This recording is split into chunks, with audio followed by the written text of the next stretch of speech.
So we could say, so this real part needs to equal this real part. And you said, well, that means A has to equal 6. Good. And what about B?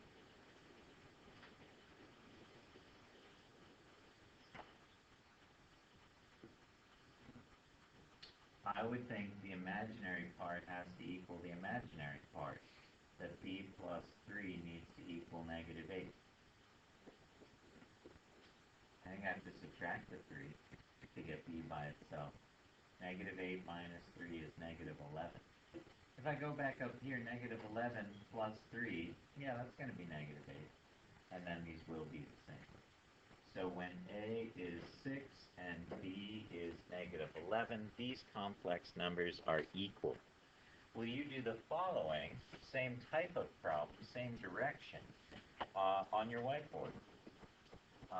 A plus 6 plus 2BI equals 6 minus 5I. Please find the values for A and B to make these two complex numbers equal.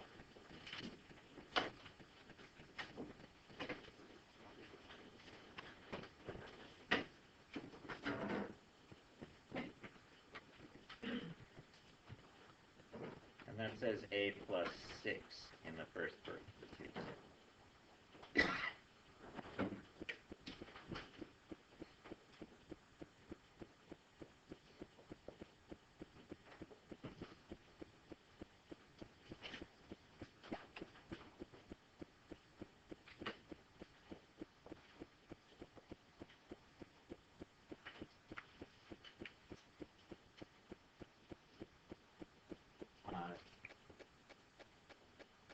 Four,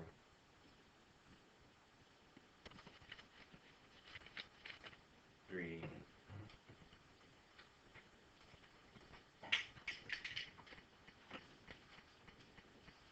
2,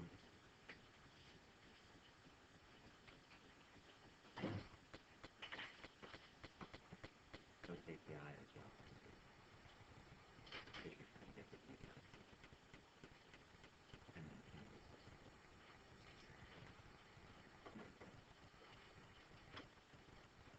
Almost ready, Lauren?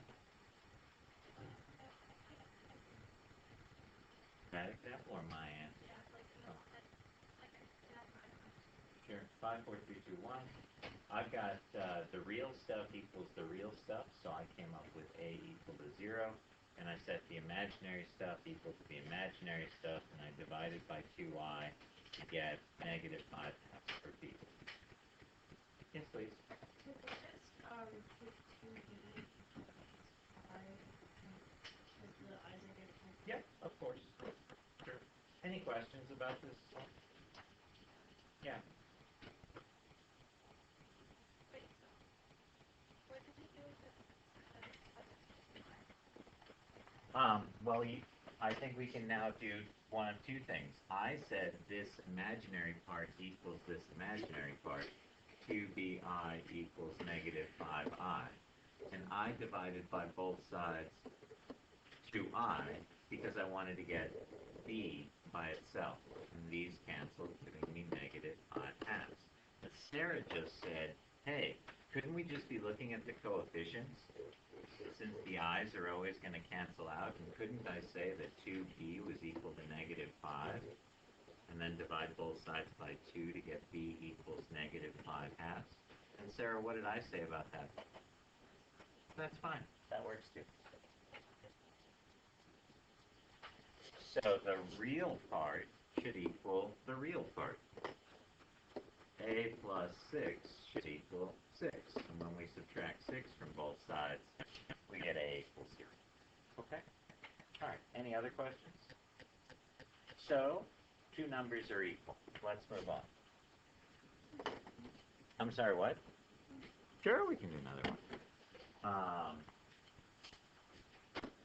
4 plus 3 plus D I equals 12A plus 9I. find A and B such that these two complex numbers are equal.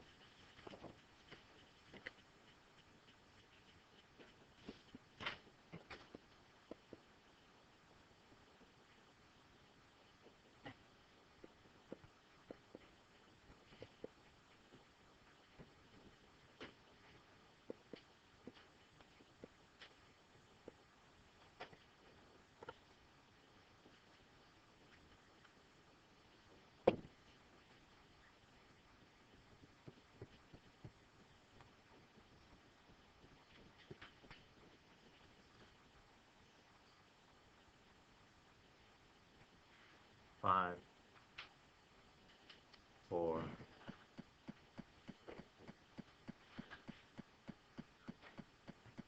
three,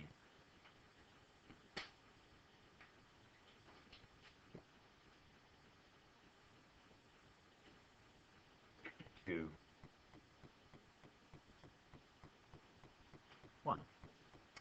I've got A equals 1/3 and B equals 6, like most of you who have boards in the air. I love your 6. It's like expressed hair. Any questions about this, Paulina? Okay. So you started off in the same place I did. And what am I trying to solve for? Am I trying to solve for A? So what's attached to the A? How is it attached? What math glues it onto the A? So if I want to get A by itself, I've got to get rid of the 12. I've got to undo that multiplication bond, but by 12, not by 4. If I go and divide by 4 on both sides, on the left-hand side, 4 divided by 4 is 1. On the right-hand side, 3A, but A still isn't alone. I can take one more step, though, and divide both sides by 3 and get A as 1/3. Okay.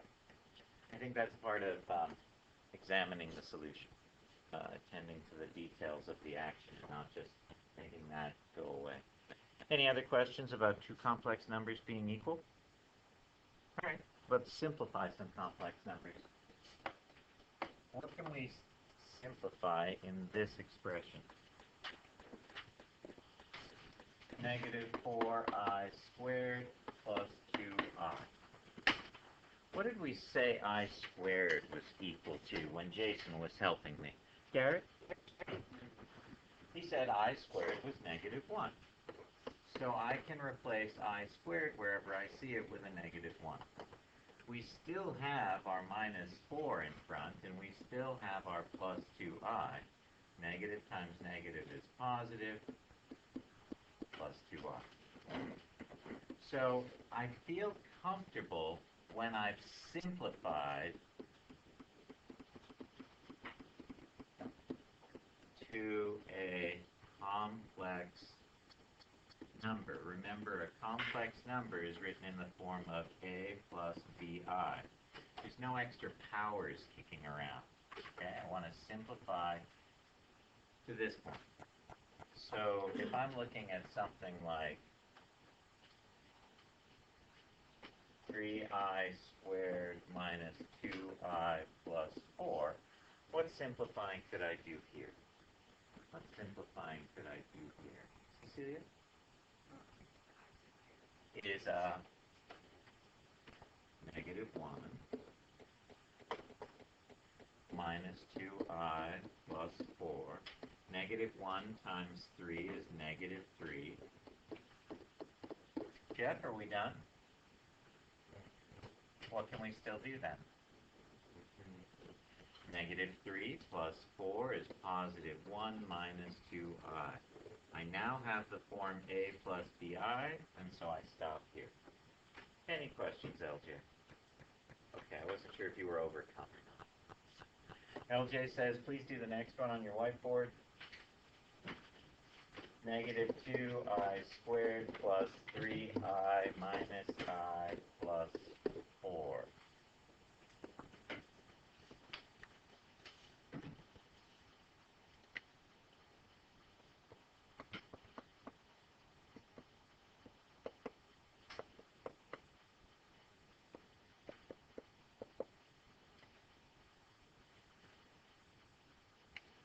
Watch your signs.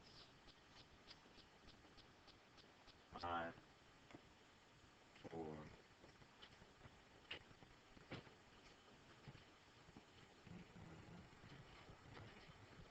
3, 2,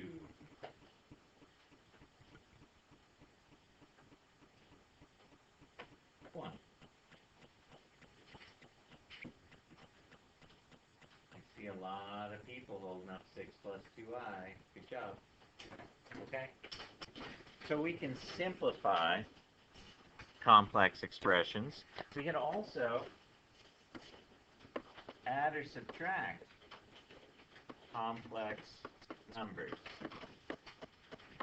So if I have something like 4 minus 3i plus 2 plus 5i, I add the real parts together. I combine the imaginary parts together, and that's how I conduct my adding. Yeah. Does it matter which one goes first, like the real or imaginary one? You know, the convention is the real one first, the imaginary one second. I wouldn't mark it wrong on a test if someone wrote this. I might look at it funny out of habit, because I'm used to seeing people drive on the same side of the road every day and write their complex numbers in this way. But I know the commutative property. Okay. So the only thing I would be cautious about is subtraction for minus 3i minus 2 plus 5i. What I see with subtraction is the same distributing mistake we've been seeing all year. People forget to distribute that negative to the 5i. So I would always make sure to do that first, minus 2 minus 5i, before I combine like terms. Remember, I'm only combining the real parts together and combining the imaginary parts together. Any questions about adding or subtracting complex numbers? Elizabeth? Oh, no, that was this one. Sorry. On your whiteboards, then, will you do this one? 4 minus I, 8 minus I minus 4 minus I.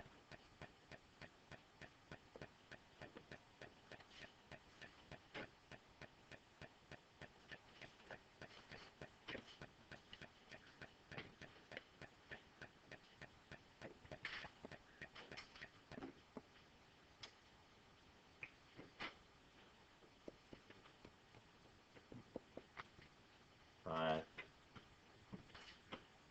4, 3,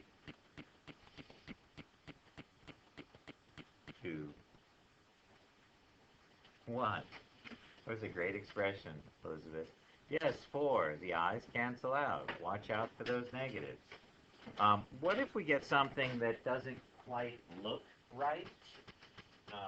By which I mean negative 2 plus square root of negative 8 plus 5 minus square root of negative 50.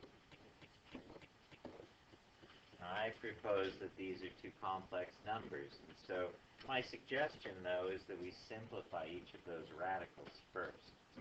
And then when you look at something like this, square root of negative 8, you think about it as the square root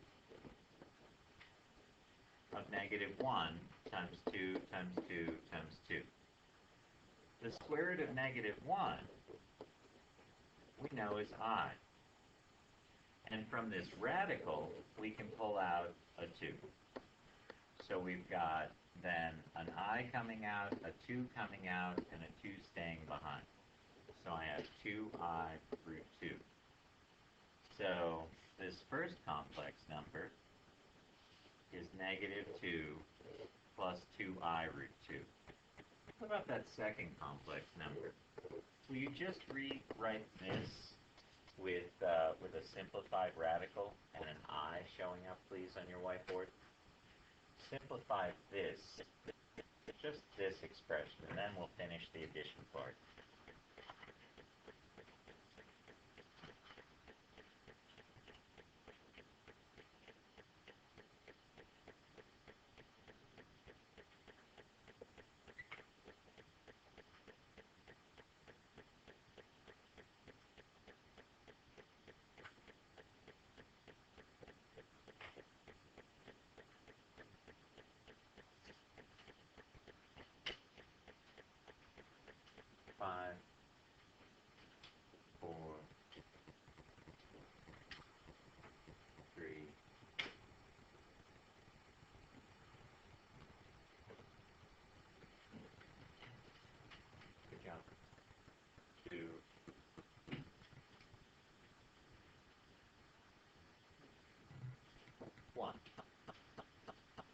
I've got 5 minus 5i root 2 here. I see almost all of you have put the I in front of the radical. I do that all the time too, but a heads up, if you look in the back of the book at this point, it would show you this, not under the radical. But a lot of students email the group me on tonight's homework and say, Mr. Goodwin, in the back of the book, the I's under the radical, how come? And if you look closely, it's not. It's just that they put the I behind the radical. And I agree with you, I like putting it in front. Shannon, should I go through this? Yeah. Anyone else need me to go through this? Sadia, you look like you have furrowed brow. Should I go through this? You got it now? Okay. Anyone else? Yes, go through it. Okay. So, I'm looking here, Kayla, at the square root of negative 50, and I'm thinking about negative 1 times 5 times 5 times 2. That's the prime factorization of this thing. This part makes I. When I have a pair under my square root, I can pull one of them out. So I'm going to take a 5 out. But this 2 has no one to pair up with, so it stays under the radical. So this square root of negative 50 can be rewritten as 5i root 2. 5i root 2 is behind this minus sign. So now our problem is plus 5 minus 5i root 2. Okay, well let's finish the addition. Real part with real part. Negative 2 plus 5 is 3. And then imaginary part plus imaginary part. 2i root 2 minus 5i root 2 would be minus 3i root 2. And there's my complex number. Be aware, though, that while A equals 3, B is actually negative 3 root 2. Remember, B is all the stuff that's not the I. Any questions about adding and subtracting complex numbers? Yes, please. Sure. And do that? Yeah. This type? Okay. How about 7 plus square root of negative 24 plus 3 minus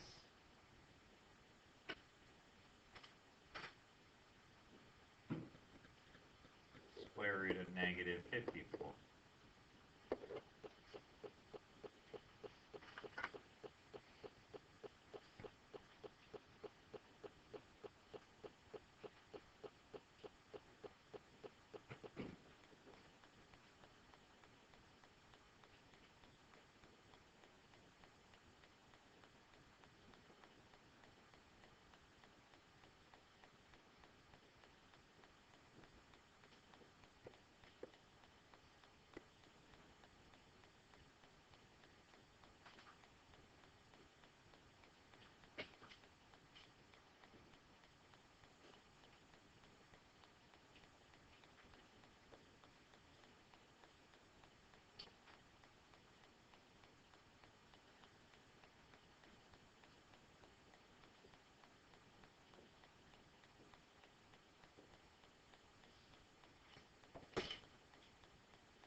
minus I root 6, or 10 minus 1 I root 6 is what I would like to have. Okay.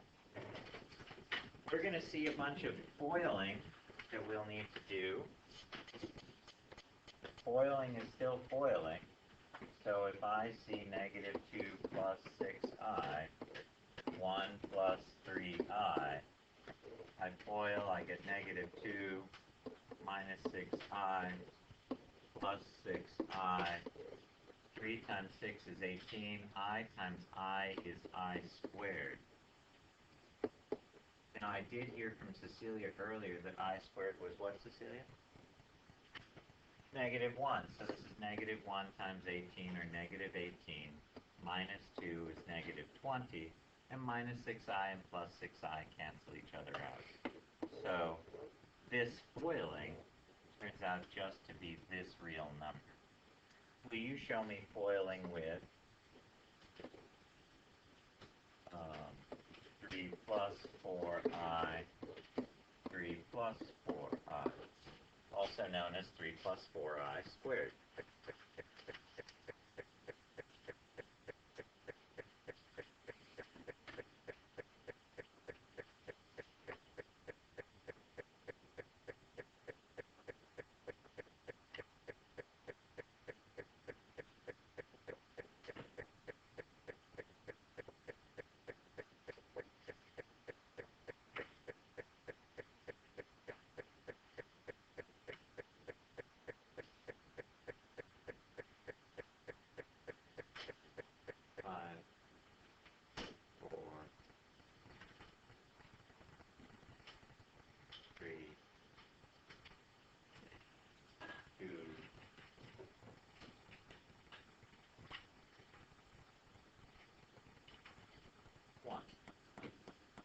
Negative 7, hey LJ, you're not done yet. Negative 7 plus 24i.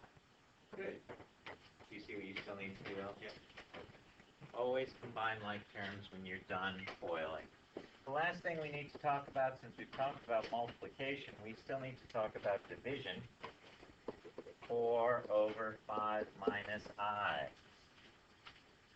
So remember, I is a square root, and old school says can't have square root denominator.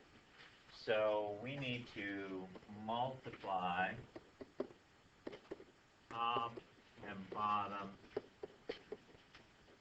by conjugate. We will use this word a bunch in chapter 2, the conjugate.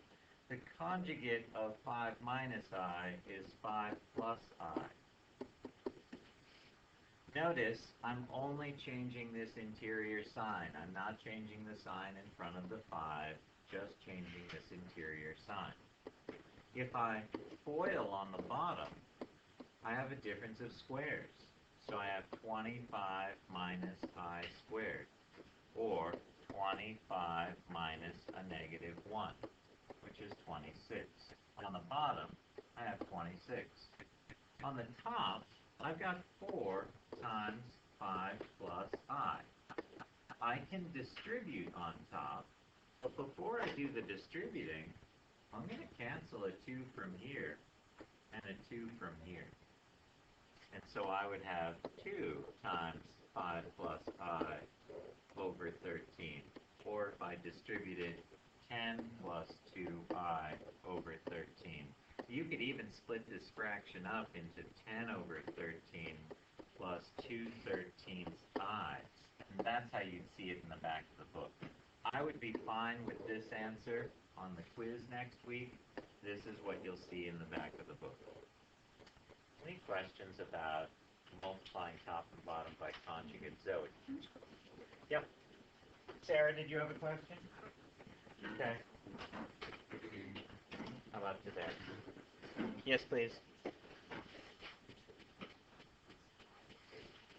Just here? So I had a 4 up here, and then a 5 plus I.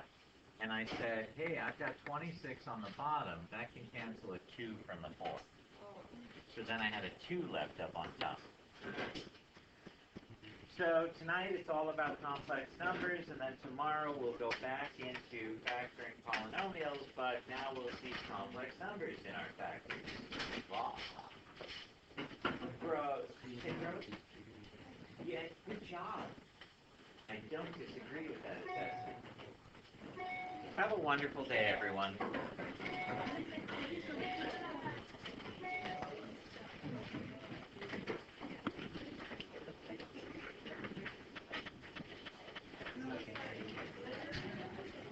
Danielle, yours is still under the basket. Are you sure it's done?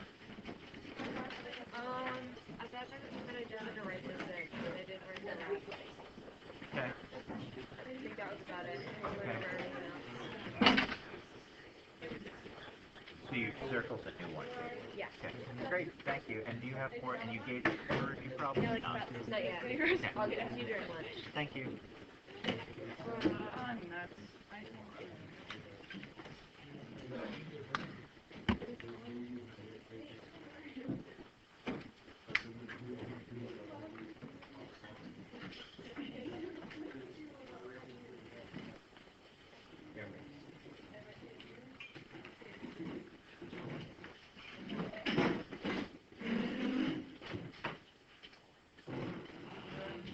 I still feel bad, Louie.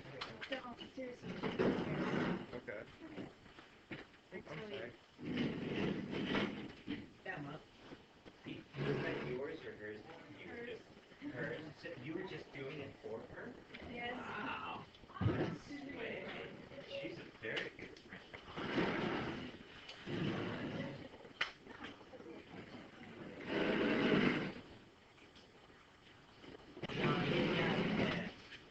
Morning to you, fabulous Mr. Evans.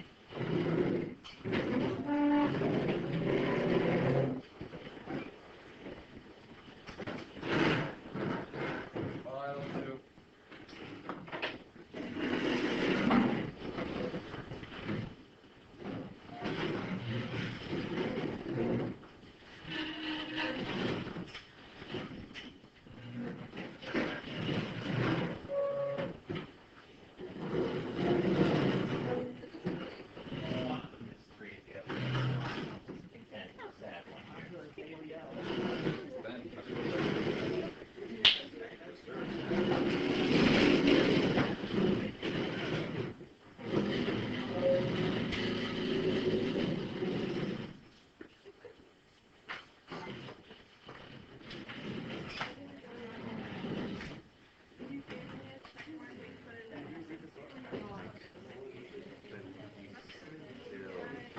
Okay. All right, Tom, do you have that form for me? Yeah, my dad signed it, but he said none of it applied. That's fine. Okay. It doesn't matter. Oh, We just need to account that we need to show that we've asked everyone whether it applied or not. Because if we didn't ask, then we might miss some money, and then we would be accused of not taking advantage of federal funding. So thank you and your dad for participating.